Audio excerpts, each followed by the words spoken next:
ഒരു ദിവസം 2 നേരമാക്കി കൊടുത്താൽ മതി. ഒന്ന് അങ്ങോട്ടാക്കി കഴിഞ്ഞാല് പിന്നെ കുറച്ച് കഴിഞ്ഞാൽ ഒന്ന് ഇങ്ങോട്ടാണ് ആക്കി കൊടുക്കാം. അതെ അതെ അതെ. ഒന്ന് ഇങ്ങനെ ഡേറ്റ് 21 ഒരു കൊടുക്കാം. അല്ലെങ്കിൽ കോഴി എന്നുണ്ടെങ്കിൽ അതിന്റെ പേര് നാടൻ നിങ്ങൾ ജസ്റ്റ് ഒന്ന് മാർക്ക് ചെയ്ത് കൊടുക്കുക.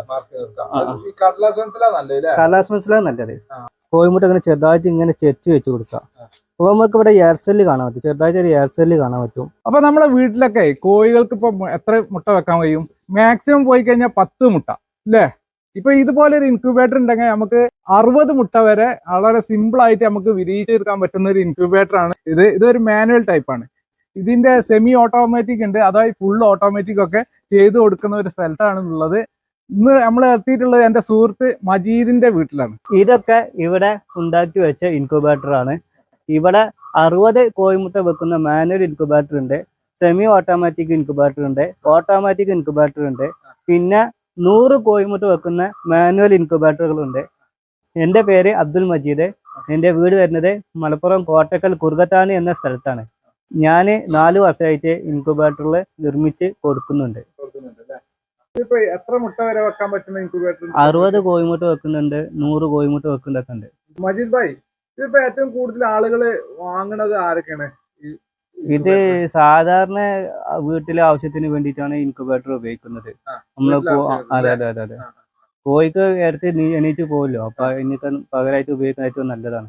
ഏതൊക്കെ മോഡൽ ഒന്ന് കാണിച്ചു തരായിരുന്നു? ഇതാണ് 60 കോഴിമുട്ട വെക്കുന്ന ഇൻക്യുബേറ്റർ. ഈ ഇൻക്യുബേറ്റർ എങ്ങനെയാണ് കോഴിമുട്ട വെക്കുന്നത് എന്ന് പ്രവർത്തനമാണ് കാണിക്കുന്നത്.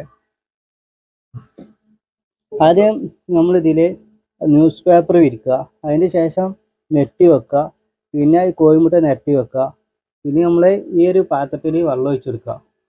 ഇത് നമ്മളൊരു ഈ കമ്പി നിൽക്കുന്ന അളവരെ വെള്ളം ഒഴിച്ചെടുക്കുക. കുറവിനനുസരിച്ച് കൂട്ടി കൊടുക്കുക.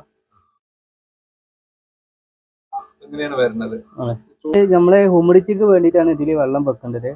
പിന്നെ ചൂടിന് വേണ്ടിയിട്ട് ബൾബ് ഉണ്ട്, പിന്നെ ഇതിന് സെൻസർ ഉണ്ട്. സെൻസറാണ് ചൂട് നോക്കുന്നത്. അതെ അതെ. 2 ഫാൻ ഉണ്ട്, പിന്നെ അഡീഷണൽ റിലേ കൊടുത്തിട്ടുണ്ട്, സേഫ്റ്റിക്ക് വേണ്ടിയിട്ട് റിലേ കൊടുത്തിട്ടുണ്ട്. പിന്നെ അത്യാവശ്യം നല്ല ക്വാളിറ്റിയുള്ള വാറും കാര്യങ്ങളൊക്കെ ഇതിന് കണക്ഷൻ കൊടുത്തിട്ടുള്ളത്. എല്ലാ മുട്ട വെക്കാം. കാടമുട്ട വെക്കാം, താറാമുട്ട വെക്കാം, ഗിനിക്കോയിന്റെ മുട്ട വെക്കാം, എല്ലാ മുട്ട വെക്കാൻ പറ്റും. ഇത് റേറ്റ് വരുന്നത് 1600. 1600 രൂപക്കാണ് നമ്മള് ഇത് കൊറിയർ അയച്ചെടുക്കുമ്പോൾ സെപ്പറേറ്റ് അല്ലേ? കൊറിയർ അയച്ചെടുക്കുമ്പോൾ 100 രൂപ കൊറിയർ ചാർജ് വരും. പിന്നെ 1 ഇയർ വാറന്റി ഉണ്ട്. ഇതിപ്പോ ഏറ്റവും ചെറിയ മോഡലാണ് 60 മുട്ട. 60 കോഴിമുട്ട വെക്കുന്നുണ്ട്. അതെ അതെ. ഇതാകുമ്പോ അത്യാവശ്യം നല്ല ചൂട് നിൽക്കും. പിന്നെ പറഞ്ഞ കറണ്ട് ബില്ലാവുള്ളൂ. കറണ്ട് പോലെ ഒരു 10 മണിക്കൂർ വരെയൊക്കെ ചൂട് നിൽക്കും. അതെ. പിന്നെ ഇതേ മോഡൽ തന്നെയല്ലേ ഇത് വലുതൊക്കെ ഉള്ളത്? 100 കോഴിമുട്ട വെക്കുന്ന ഇതേ മോഡൽ തന്നെ. പ്രവർത്തനമൊക്കെ ഇതേ മോഡൽ തന്നെ. ഒരു 2 ബൾബ് ഉണ്ടാവും. 2 ബൾബ് ഉണ്ടാവും. അതെ അതെ. ഒരു ബൾബേ ഉള്ളൂ. അതെ അതെ അതെ. ഇതാണ് 100 കോഴിമുട്ട വെക്കുന്ന ഇൻക്യുബേറ്റർ. ഇതില് നമുക്ക് ഏകദേശം 100-120 കോഴിമുട്ട വരെ വെക്കാൻ പറ്റും. നമ്മളിതിൽ കോഴിമുട്ട വെക്കാന്നുണ്ടെങ്കിൽ ആദ്യം ന്യൂസ് പേപ്പർ വിൽക്കുക, അതിന്റെ മുകളിൽ നെറ്റ് വെക്കുക. 60 കോഴിമുട്ടയിൽ കണ്ട മരിക്കാൻ നമ്മള് കോഴിമുട്ട നിരത്തി വെക്കുക, കണക്ഷൻ കൊടുക്കുക. പിന്നെ ഇത് കണക്ഷൻ കൊടുക്കാതെ യാർഡിന്റെ അഡാപ്റ്റർ ഉണ്ട്. പിന്നെ ഇതില് നമ്മൾ വെള്ളം ഒഴിച്ചെടുക്കുക, ഈ കമ്പിന്റെ അളവ് വരെ വെള്ളം ഒഴിച്ചെടുക്കുക.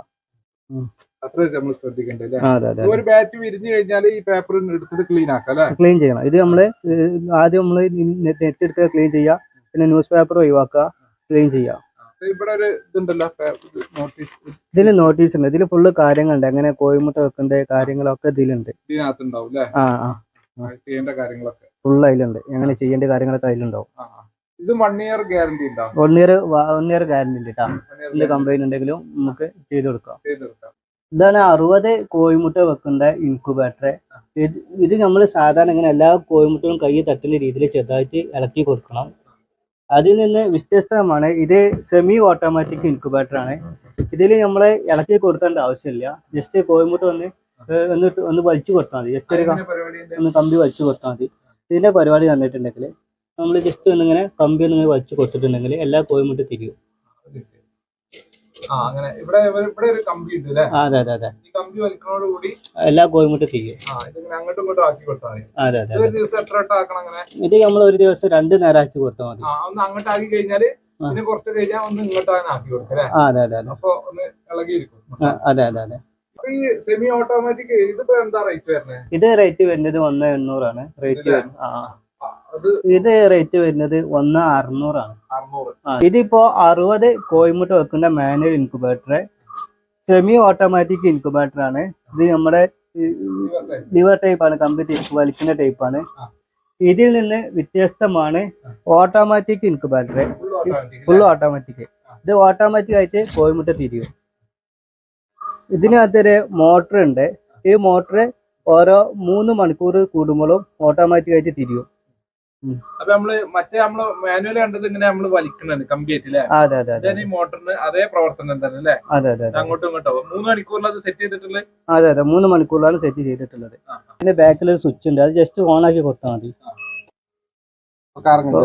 ഓട്ടോമാറ്റിക് ആയിട്ട് കറങ്ങും. ഇതെങ്ങനെ റേറ്റ് വരുന്നത്? ഇത് റേറ്റ് വരുന്നത് 3,600 റേറ്റ് വരുന്നത്.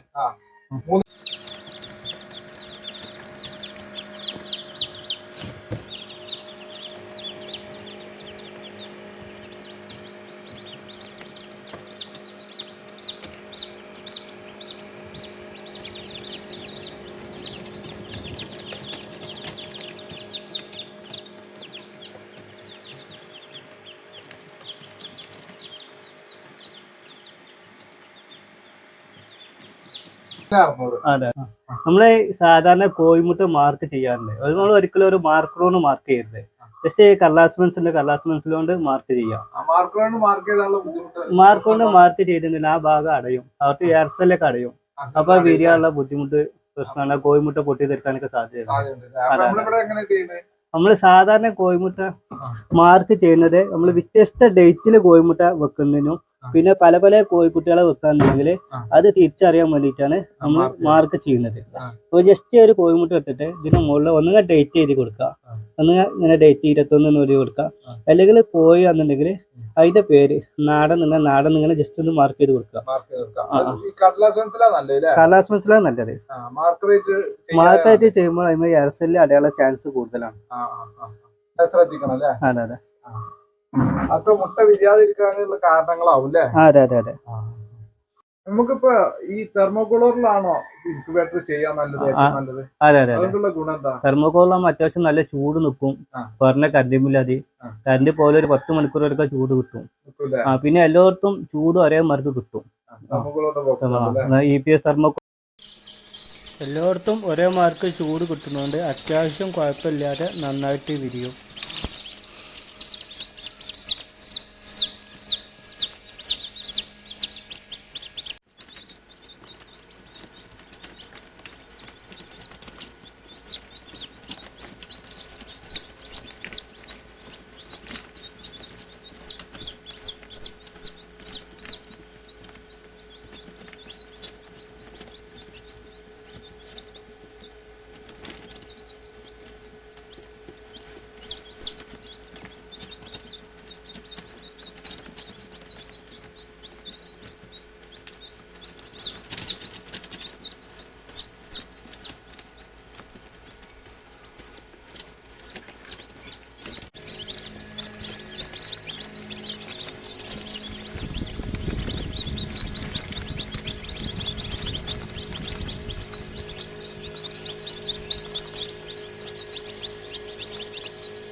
കുറച്ചു ദിവസം മുമ്പ് നമ്മൾ ഏതാണ്ട് ഒരു 20ഓളം മുട്ടകൾ ഇൻക്യുബേറ്ററിൽ വിരിയിക്കാൻ വെച്ചിരുന്നു. അതിന്റെ റിസൾട്ട് എന്തായെന്ന് നോക്കാം. 20 ദിവസത്തിന് ശേഷം നമ്മുടെ ഇൻക്യുബേറ്റർ തുറന്നു നോക്കിയപ്പോ കണ്ട കാഴ്ച, രാവിലെ കോഴിക്കുഞ്ഞിന്റെ കരച്ചിൽ കേട്ട് നോക്കിയപ്പോ ഒരെണ്ണം വിരിഞ്ഞതായി കണ്ടു. ഏതാണ്ട് 1 മണിക്കൂർ കൂടെ കഴിഞ്ഞ് നോക്കിയപ്പോ ദേ രണ്ടാമത്തെ കുഞ്ഞ് വിരിഞ്ഞിട്ടുണ്ട്. സമയം അങ്ങനെ മുന്നോട്ട് നീങ്ങിക്കൊണ്ടേയിരുന്നു. ഇതിനിടയ്ക്ക് നമ്മുടെ ഇൻക്യുബേറ്ററിനുള്ളിലെ മുട്ടകളും വിരിഞ്ഞും കൊണ്ടേയിരുന്നു. പിന്നെ വൈകുന്നേരമായപ്പോഴേക്കും 20ൽ 13 മുട്ടകളും വിരിഞ്ഞിട്ടുണ്ട്. ഇനി വിരിയാനുള്ള മുട്ടകൾക്കുള്ളിൽ നിന്നും നമ്മുടെ കോഴിക്കുഞ്ഞുങ്ങൾ പുറത്തേക്ക് ഇറങ്ങാനുള്ള തയ്യാറെടുപ്പിലാണ്. എന്തായാലും നമ്മുടെ മജീദ് ഖാന്റെ ഇൻക്യുബേറ്റർ സംഭവം സൂപ്പറാണ്. റിസൾട്ട് നോക്കിയിട്ട് സാധനം വാങ്ങാന്ന് പറഞ്ഞ ചങ്ങായിമാരെല്ലാം ചാടി കയറി ഓർഡർ ചെയ്തോളൂ. പിന്നെ കഴിഞ്ഞ വീഡിയോയിൽ നമ്മുടെ കഴുകനാശാത്തി കയ്യിലേക്ക് മുട്ടയിട്ടത് എഡിറ്റിംഗ് ആണെന്ന് കുറച്ചുപേര് കമന്റ് ചെയ്തിരുന്നു. അവർക്ക് വേണ്ടിയാണ് ഈ ഒരു ക്ലിപ്പ് വീണ്ടും പോസ്റ്റ് ചെയ്യുന്നത്. അപ്പോൾ വീഡിയോ ഇഷ്ടപ്പെട്ടാൽ സപ്പോർട്ട് ചെയ്യാൻ മറക്കല്ലേ.